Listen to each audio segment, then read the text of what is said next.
Hello, আসসালামু আলাইকুম। আমার পেজে সবাইকে আমন্ত্রণ জানাচ্ছি।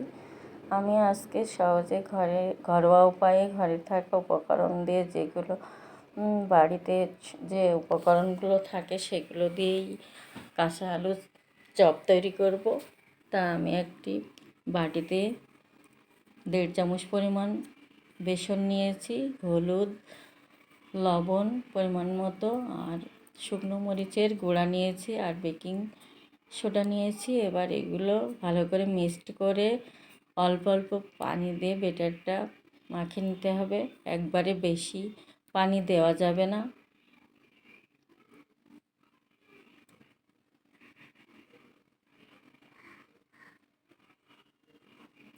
অল্প অল্প পানি দিয়ে ব্যাটারটা ভালো করে মাখিয়ে নিতে হবে, যাতে কোনো ভিতরে দানা না থাকে।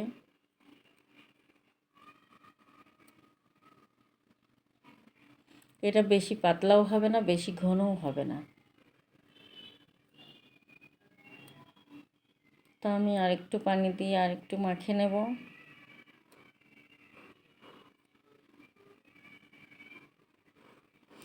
আমি এটা মাখিয়ে ভালো করে দেখেন, ভালো মাখানো প্রায় হয়ে গেছে। এটা আমি 10 মিনিটের জন্য রেস্টে রাখবো। এদিকে আমি আলুগুলো আগে থেকে কেটে রেখেছিলাম গোল গোল করে, এবং কড়াইয়ে কিছুটা তেল দিয়ে গরম করতে দিয়েছিলাম। তা এখন এগুলো দিয়ে নেব আস্তে আস্তে।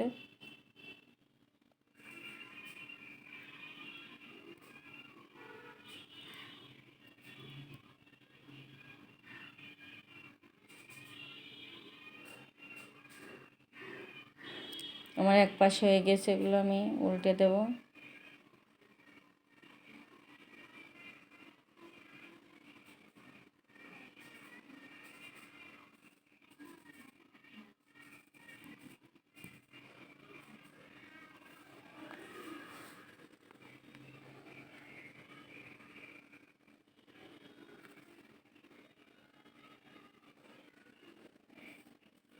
আমার এগুলো হয়ে গেছে, এগুলো সব তুলে নেব।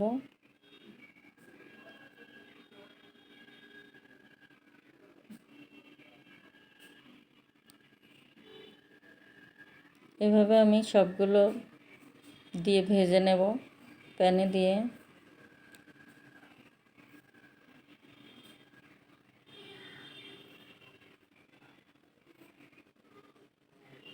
তা আমার সব ভাজা হয়ে গেছে। তা কেমন লাগলো আপনাদের এই ঘরোয়া উপায়ে আলুর চপ?